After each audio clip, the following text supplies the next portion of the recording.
Assalamualaikum warahmatullahi wabarakatuh. Kembali lagi dengan saya Mas Alan di channel Radio Story. Untuk kisah kali ini masih melanjutkan dari kisah yang sebelumnya, yaitu kisah yang berjudul Ibuku Ternyata Sudah Meninggal. Cerita ini ditulis oleh akun Facebook bernama Nita. Sebelum kita masuk ke ceritanya, jangan lupa untuk like, comment, subscribe channel ini dan nyalakan juga lonceng notifikasinya agar tidak ketinggalan cerita-cerita dari channel ini. Dan seperti apa ceritanya? Mari kita dengarkan.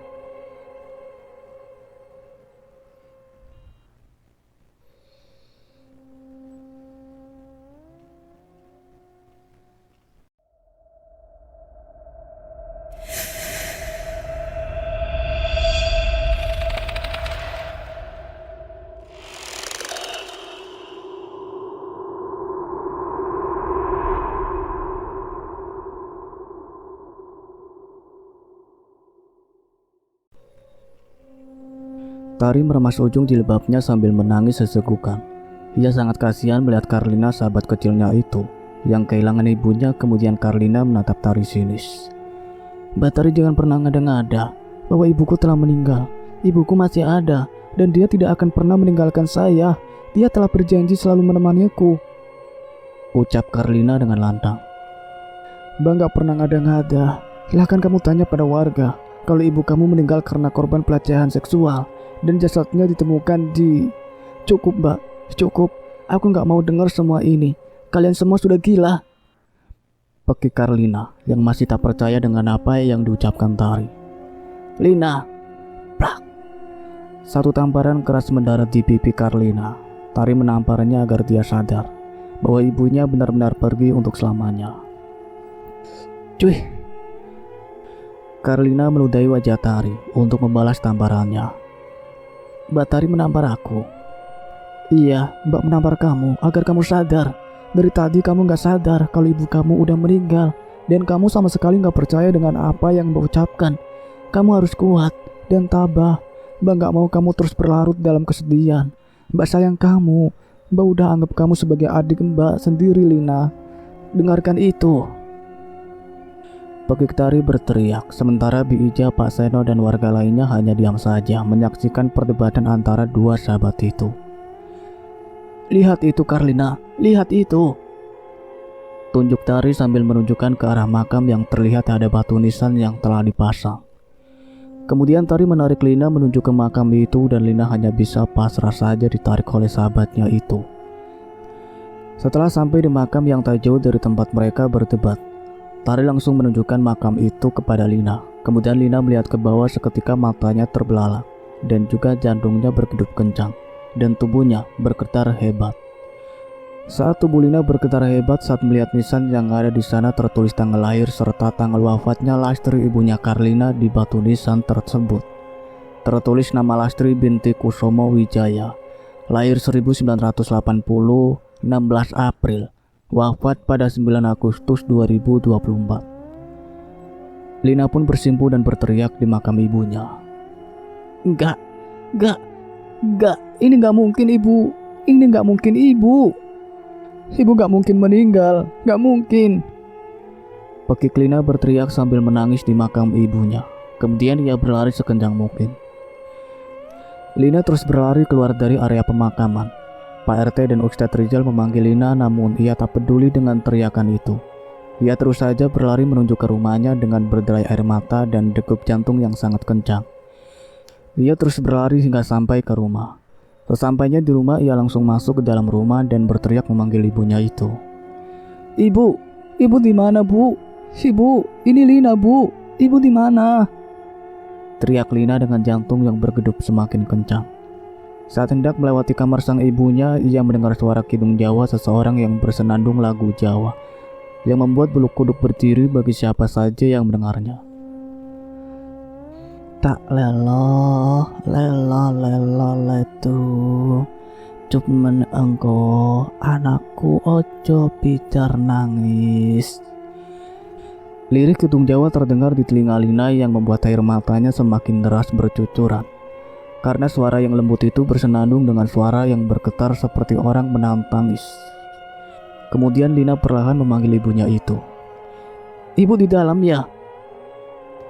Hening tak ada sahutan. Suara senandung pun tiba-tiba berhenti. Ibu, Lina masuk ya bu? Ucap Lina lagi, kemudian ia masuk. Benar saja, ia melihat ibunya duduk di kursi berhadapan dengan meja rias membelakanginya. Kemudian ia memeluk ibunya dari belakang hingga tangisnya kembali pecah di pelukan wanita itu. Kemudian, ibunya mendongak dan juga membelai pucuk kepala putrinya itu dengan lembut. Kamu sudah mengetahuinya, Nduk? Tanya Lastri kepada Lina putrinya itu. Maksud ibu apa? Jawab Lina dengan suara terbata-bata karena sambil terisak pilu. Kamu sudah mengetahui kepergian ibu, Nduk. Izinkan ibu menemanimu di sini karena sebentar lagi ibu akan pergi dan mungkin kita tidak bertemu lagi. Maafkan ibu sayang. Ucap Lastri sambil mengecup kening putrinya. Lina semakin tergugu dan menangis saat mendengar penuturan Lastri. Ibunya itu. Enggak bu, mereka bohong kan? Yang di sana itu bukan makam ibu kan? Buktinya ibu masih di sini sekarang bersama Lina. Ibu nggak mungkin ninggalin Lina kan? Ucap Lina menangis semakin lemas dan juga semakin sesak di dadanya. Gadis berumur 23 tahun itu masih belum percaya dengan apa yang dilihatnya. Namun semua kenyataan bahwa ibunya benar-benar tiada. Duh, jangan menangis, ibu akan menemanimu untuk saat ini. Ucap Lastri kepada anaknya. Tapi benar kan bu, kalau ibu belum meninggal, ibu masih bisa aku sentuh, itu artinya ibu masih ada bu. Ucap Lina masih menangis pilu. Kamu gak percaya, Nduk? Lihatlah ini, tapi kamu gak boleh menangis seperti ini. Ikhlaskan kepergian ibu. Ucap ibunya Lina dengan lembut. Kemudian ibunya Lina itu bangkit berdiri dari depan meja riasnya. Daster panjang yang ia kenakan itu pun ia angkat setinggi lutut. Lihatlah ini, Nduk. Kuatkan hatimu. Maafkan ibumu ini sayang. Ucap Lastri sambil mengangkat daster putih yang sudah lusuh itu. Lina kemudian berhenti menangis dan mendengar dilihatnya kaki sang ibu. Dan benar saja, ternyata kaki ibunya yang selama ini ia pulang dari kota selalu ditutupi itu. Ternyata kaki itu sama sekali tak menampak di lantai. Hanya melayang dan terangkat sejengkal saja dari lantai. Kaki pucat itu melayang dan mendekati Lina, kemudian tubuh Lina langsung lemas dan dia menatap wajah ibunya yang kini semakin pucat itu. Jantung Lina bergetar kencang saat melihat ibunya melayang mendekat ke arahnya dan pandangan matanya pun mulai buram. Seketika semuanya menjadi gelap dan Lina pun ambruk di lantai kamar ibunya. Sebelum kesadarannya hilang, ia sempat melihat ibunya tersenyum lebar hingga mulutnya sobek sampai ke telinga, membuat siapa saja yang melihatnya akan bergidik ngeri. Kemudian ibunya membelai pucuk kepalanya dan lalu melayang keluar dari jendela kamar. Kemudian hilang di balik malam yang pekat. Ibunya sambil berkata, "Maafkan ibu, Nduk. Nanti juga kau akan tahu siapa pelakunya." Ucapnya sebelum pergi meninggalkan Lina sendiri yang pingsan di lantai kamar ibunya itu. Au, kepalaku sakit banget. Rintih Lina yang terbangun dari pingsannya. Entah sudah berapa lama ia pingsan, ia pun melirik jam di pergelangan tangannya. Jam menunjukkan pukul 1 dini hari. Lina pun bangun dari pingsannya, kemudian menuju ke dapur dan meneguk air hingga tandas. Ia masih belum ingat kejadian apapun hingga matanya tertuju pada kain jarik milik ibunya itu yang tergantung di pintu kamar mandi. Seketika Lina langsung histeris dan berteriak. Ia langsung mengingat semua kejadian yang dialaminya. Ketika ia tahu bahwa ibunya benar-benar sudah tiada, Lina pun histeris dan memanggil nama ibunya itu. Ibu, kenapa semua jadi begini, Bu? Ternyata ibu benar-benar pergi meninggalkan Lina. Ibu kenapa tega meninggalkan Lina, Bu? Siapa pelaku keji yang tega pada ibu? Ucap Lina menangis di tengah malam yang pekat itu sambil memeluk kain jarik milik ibunya itu. Sementara di tempat lain, seorang pria parubaya yang tak lain dan tak bukan adalah Pak Seno, suaminya Bi Ija, dan bapak dari Tari sahabatnya Lina itu mondar-mandir.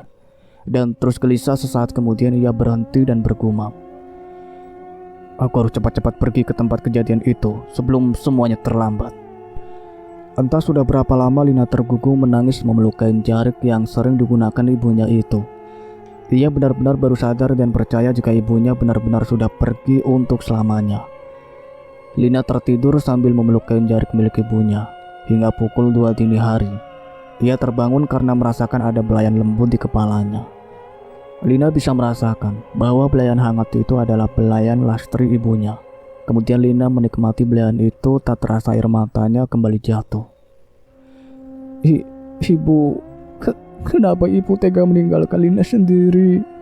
Padahal Lina merantau ke kota demi ibu yang ada di kampung. Lina ingin membahagiakan ibu. Siapa yang tega berbuat keji padamu, Bu? Katakan pada Lina, biar Lina akan balas perbuatan orang yang telah melecehkan dan menghabisi nyawamu. Ibu, kenapa begini? Lina udah gak punya siapa-siapa lagi. Ucap Lina terbata-bata sambil menangis dan semakin erat memeluk kain jarik ibunya itu. Ia menangis pilu menghadapi kenyataan yang ia alami. Maafkan ibu, Nduk. Seketika Lina tersentak kaget dan pandangannya mengedar ke seluruh ruangan. Ketika ia mendengar suara bisikan lembut seperti terbawa angin, namun suara itu sangatlah jauh. Ibu di sini. Keluarlah, Bu, kalau ibu ada di sini. Lina kembali pecah, namun tangisnya berhenti ketika melihat siluet bayangan berdiri di ambang pintu menuju ke dapur. Ibu, itu ibu ya? Tanya Lina dengan wajah berbinar-binar dan bahagia. Iya, Nduk, ini ibu sayang. Ucap Lastri ibunya Lina dengan lembut, namun tatapan matanya sayu dan menyedihkan. Lina bangkit dan memeluk Jin Korin ibunya itu. Namun sayang, Lina tak dapat menyentuh ibunya karena itu hanyalah sebuah bayangan yang seperti tembus pandang. Tangis Lina kembali pecah. Ibu, kenapa aku gak bisa menyentuhmu lagi? Ibuku ternyata sudah meninggal. Ucap Lina diiringi tangis kesedihan yang menyanyi. Lina terus menangisi ibunya yang tak bisa disentuh lagi. Ibunya pun terisak pilu melihat putrinya yang menangis pilu terduduk di lantai itu. Lastri pun mendekati putrinya dan membelai kepala sang putri. Namun lagi-lagi belayannya itu tak sampai di kepala Lina, seakan tembus dan tak bisa ia sentuh anaknya itu. Lastri pun tergugu menangis memandangi wajah cantik dan mulus putrinya itu. Jangan menangis lagi, Nduk. Hapuslah air matamu itu. Sudah saatnya kita berpisah. Maaf ya, Nduk. Uang yang selama ini kamu tabung simpan saja untuk masa depanmu. Jadilah anak baik-baik dan soleha. Ibu ingin selalu bersamamu untuk menghabiskan masa-masa tua ibu. Ibu ingin melihatmu mempunyai suami yang baik dan penyayang. Ibu masih ingin menggendong cucu. Ibu masih ingin selalu di dekatmu. Tapi takdir berkata lain, Nduk. Ibu tidak bisa melawan takdir. Ibu harus pergi dan tidak kembali lagi. Maafkan ibu, sayang. Ucap Lastri sambil menatap anaknya dengan penuh sayang. Lina yang mendengar penuturan ibunya semakin terisak, sehingga membuat wajahnya sembab dan kepalanya pusing karena kelamaan menangis. Ia mendongak. Ibu katakan padaku, siapa yang sudah tega membuat ibu seperti ini? Yang memisahkan kita? Siapa, Bu? Siapa? Pekik Lina dengan tubuh bergetar hebat. Kemudian, Lastri pun diam mendengar pertanyaan putrinya itu. Ia kemudian menangis dan air mata yang keluar itu bukanlah air bening melainkan darah yang hitam pekat dan berbau anyir sangat tidak sedap. Mereka, Nduk, mereka yang telah memisahkan kita. Pak Rehat. Belum selesai Lastri melanjutkan ucapannya, tiba-tiba pintu diketuk hingga membuat pandangan Lina teralihkan. Siapa yang bertamu di tengah malam begini ke rumahnya? Pikir Lina. Kemudian saat ia melihat ke ambang pintu, sosok Lastri telah tiada. Kemudian Lina bangkit dan berjalan menuju pintu yang diketuk itu. Pintu pun terbuka dan ternyata itu adalah Bi Ija, ibunya Tari. Bibi, ada apa, Bi? Tanya Lina dengan suara parau karena sehabis menangis. Mohon maaf, Dok, kalau Bibi mengganggu di pagi buta seperti ini. Kamu lihat gak bapaknya Tari? Ucap Bi Ija kepada Lina. Enggak, Bi, aku gak lihat sama sekali. Kenapa memangnya, Bi? Tanya Lina kepada Bi Ija. Gak apa-apa, Dok, bapaknya Tari gak ada di rumah. Entah kemana dia di pagi buta begini. Ya sudah, Bibi lanjut dulu nyari bapaknya Tari. Maaf ya sudah mengganggu. Ucap Bi Ija buru-buru pergi mencari suaminya itu. Baik, Bi, jawab Lina singkat. Sementara itu di tempat lain. Apa yang Bapak lakukan di pagi buta seperti ini? Gumam Tari sambil membuntuti bapaknya dari belakang tanpa sepengetahuan Pak Seno. Ia telah diikuti oleh putrinya. Langkah Pak Seno semakin lebar menuju ke hutan di tempat kejadian di mana jasad Lastri ibunya Lina ditemukan. Ia setengah berlari terseok-seok. Tari pun berjalan tergesa-gesa mengikuti bapaknya dan sesekali ia bersembunyi agar tak ketahuan oleh bapaknya itu. Tunggu, ini kan tempat jasadnya Bu Lastri ditemukan tanpa busana. Ngapain Bapak kesini? Gumam Tari sambil mengawasi bapaknya Tari bersembunyi di pohon besar nan rindang. Seketika Pak Seno celingukan dan mondar-mandir seperti mencari sesuatu. Sesaat kemudian ia mengambil sesuatu dari rumputan liar itu. Tari melihat remang-remang yang bapaknya ambil dari rumputan itu ternyata sebuah pisau belati. Kemudian Tari pun melangkah berbalik badan, namun krek. Tak sengaja Tari menginjak ranting sehingga menimbulkan suara. Pak Seno pun berbalik dengan sigap. Tari bersembunyi ke dalam semak belukar yang tingginya menjulang itu. "Siapa di sana?" tanya Pak Seno dengan suara sedikit berteriak. Namun Tari tak menjawab. Ia tetap bersembunyi di semak belukar. Sementara Pak Seno semakin mendekat ke arah putrinya itu. Tari semakin panik saat melihat bapaknya tersenyum menyeringai ke arahnya sambil memegangi pisau belati. Sesaat kemudian Tari menahan nafasnya agar tak memburu karena ia menggigil takut ketahuan karena telah membuntuti bapaknya. Namun bapaknya itu memegang semak belukar tempatnya bersembunyi itu.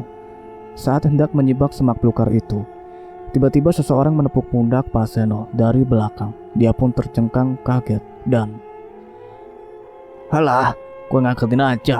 Kamu Radit, ngapain sih?" ucap Pak Seno kaget sambil mengelus dadanya dan menatap sahabatnya itu.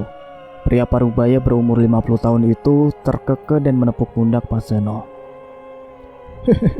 "Sen, kamu iki piye toh? Kan kita kemarin sore udah janji ketemu di tempat ini saat subuh.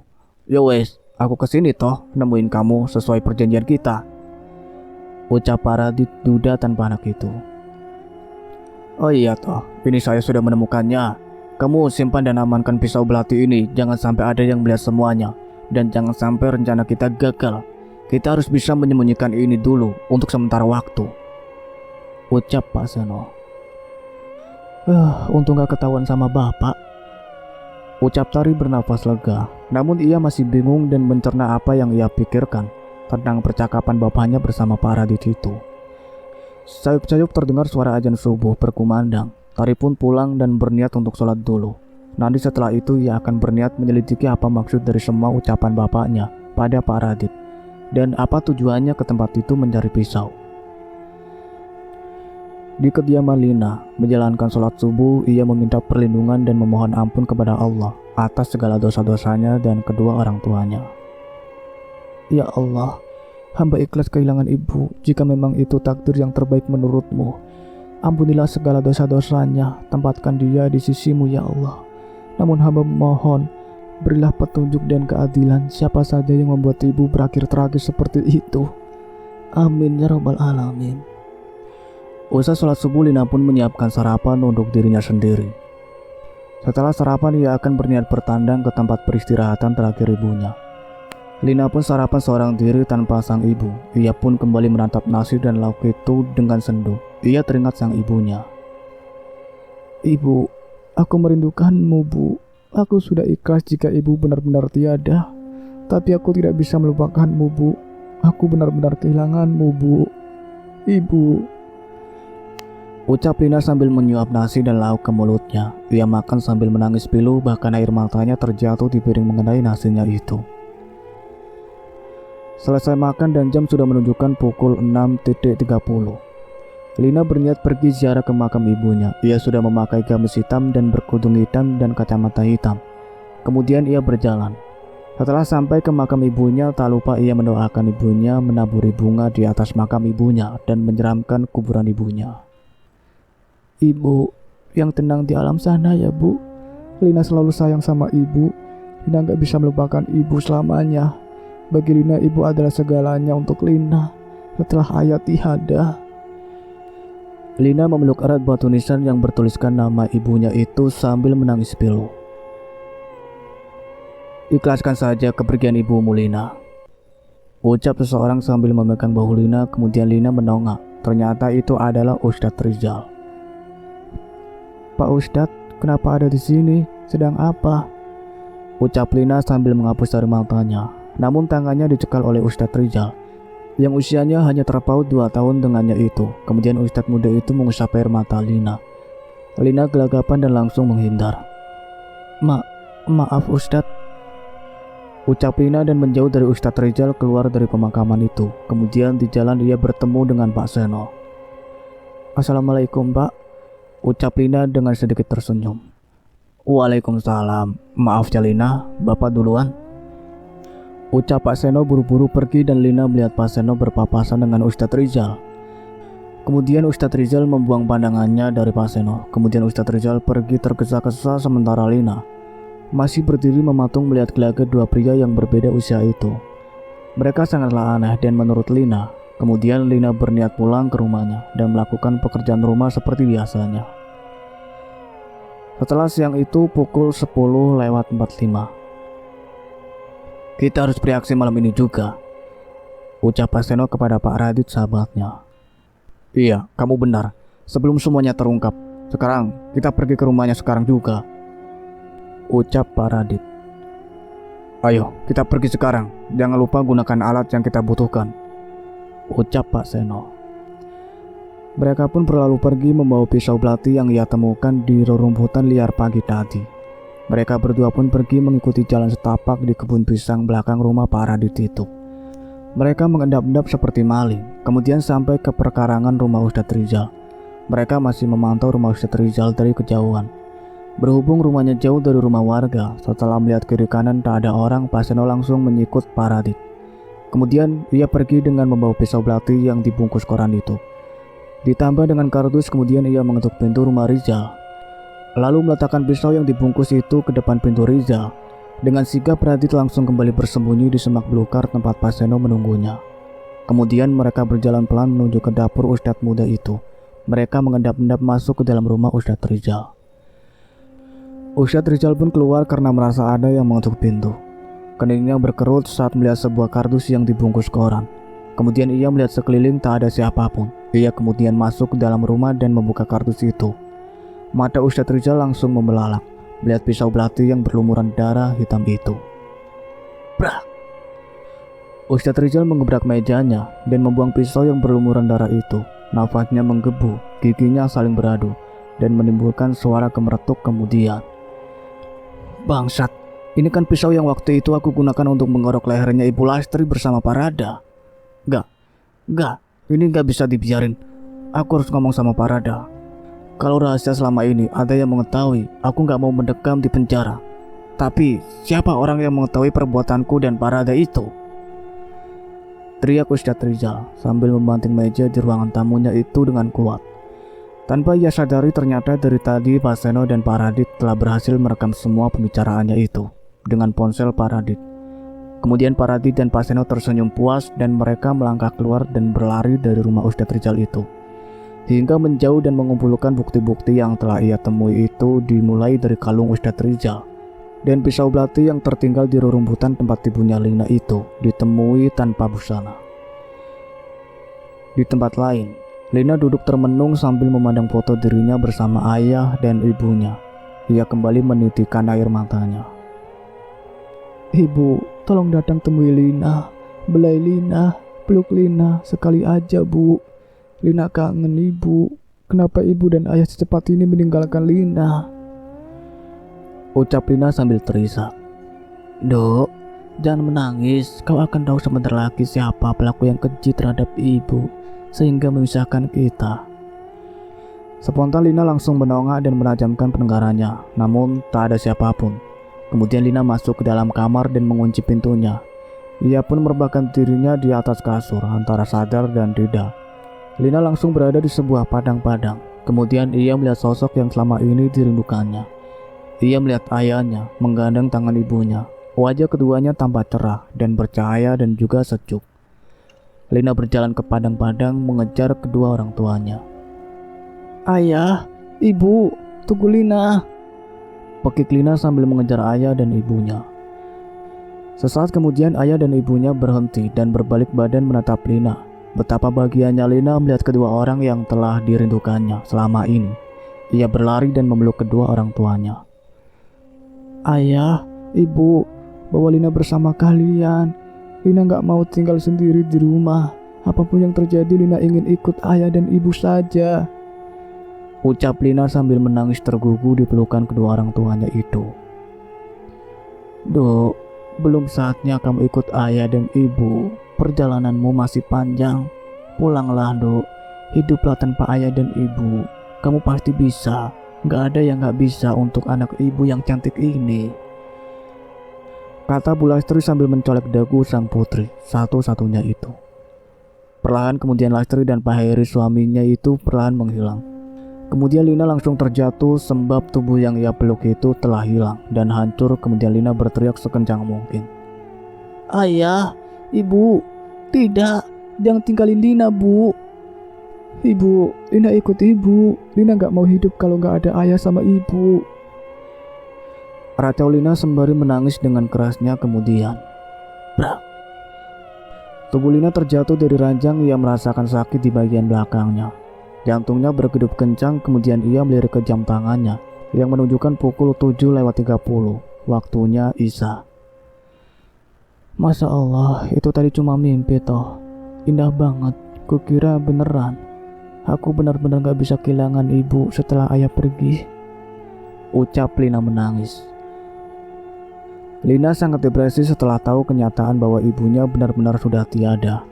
Kemudian Lina bangkit dan mengambil wudhu untuk menjalankan tugas sebagai hamba Allah. Sementara itu di tempat lain. Parada, Parada, buka pintunya, teriak Ustadz Rizal. Ada apa, Zal? Kamu teriak-teriak begitu gak sopan sama orang tua, ucap Parada, pria berusia 45 tahunan itu. Parada pun kesal karena perlakuan Ustadz muda itu yang teriak-teriak mengganggu kesenangannya yang sedang ngopi sambil menonton acara TV itu. Pak, gawat ini Pak, kita harus cepat-cepat cari cara agar kita nggak terjerumus ke dalam penjara, ucap Rizal, Ustadz muda itu. Seketika Parada langsung menghentikan aktivitasnya yang sedang minum kopi itu. Pria yang berumur 45 tahun yang masih betah melajang itu pun menatap Rizal dengan tatapan yang sulit diartikan. Kemudian ia terkekeh dan menoyor kepala Ustadz Rizal. Zal, kamu ini kesambet yo. Gak mungkin lah ada yang mengetahui perbuatan kita. Lagian kita melakukannya di hutan. Udah ya, gak usah ngawur. Kamu udah dapat enaknya, malah gini. Lama-lama aku cekik juga kamu, Rizal. Ucap Parada sambil terkekeh membuat Rizal itu kesal. Parada gak percaya. Dilihat sendiri buktinya, Pak. Ini pisau yang kita gunakan waktu kita menghabisi si Lastri itu. Dan pisau ini waktu siang tadi aku temukan di depan pintuku. Gak tahu siapa yang mengirim ini. Yang jelas, dia sudah tahu perbuatan kita, Pak. Pekik Rizal dengan suara keras hingga membuat Parada menutup mulut Ustadz muda itu dengan kedua tangannya. Zal, kamu serius ada seseorang yang mengirimkan ini? Siapa orang itu, Zal?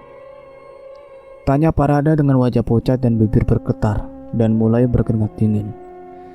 Itu dia, aku nggak tahu. Kita harus cepat cari tahu siapa yang mengirim ini, terus kita habisi saja orang itu.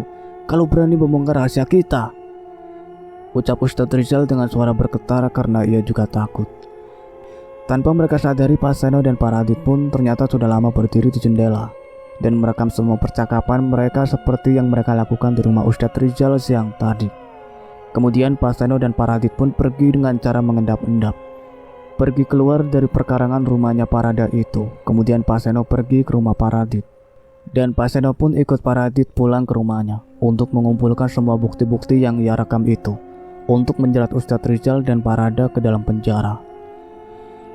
Di kediaman Tari bersama ibunya menunggu bapaknya kembali. Ibu, kenapa kasus kematian Budi Lastri nggak diungkap sampai sekarang? Bahkan Ustadz Rizal pun melarang orang-orang untuk mencari tahu penyebab kematiannya itu, ucap Tari pada ibunya, memecah keningan di ruang tamu itu. Udah tahu, Dok, udah 2 bulan berlalu kejadian itu, tapi tenang aja, sebentar lagi akan terungkap semuanya, ucap Bi Ijah pada putrinya dengan senyum sinis. Maksud ibu? Tanya Tari dengan gugup. Sudah, lupakan saja, ucap Bi Ija dengan nada sedikit ketus. Bu, sebenarnya ada yang ingin aku katakan pada ibu, jawab Tari dengan raut serius. Apa itu, Tari? Tanya Bi Ija menatap putrinya serius. Sebenarnya waktu subuh kemarin aku melihat bapak ke tempat kejadian di mana Putri Lastri ditemukan tanpa busana. Dia mengambil sesuatu dari tempat itu. Ada banyak benda lainnya, tapi aku tidak tahu pasti, Bu. Yang aku lihat hanyalah pisau saja. Selain dari situ, aku nggak tahu, Bu, ucap Tari dengan menatap ibunya yang hanya tersenyum menanggapinya itu. Biarkan saja, nanti juga kamu akan kaget sendiri dengan siapa pelakunya, ucap ibunya Tari. Sesaat kemudian ruangan itu hening sehingga terdengar suara ketukan pintu. Dak dak dak. Tari pun membuka pintu dan dia melihat ayahnya, kemudian dia menyambut ayahnya. Tak lupa ia mencium punggung tangan ayahnya itu dengan takjim. Bapak dari mana aja? Tanya Tari pada ayahnya itu. Tadi habis sholat isya dari masjid langsung ngopi di warung, balas Pak Seno sambil mengelus pucuk kepala putrinya itu. Sementara di kediaman Lina, ia duduk berzikir di kamarnya. Tiba-tiba terdengar ketukan pintu dari luar. Dok dok dok. Assalamualaikum. Waalaikumsalam. Tunggu sebentar, sahut Lina dari dalam. Cukup sekian ceritanya sampai di sini. Nantikan kelanjutan ceritanya. Saya akhiri. Wassalamualaikum warahmatullahi wabarakatuh.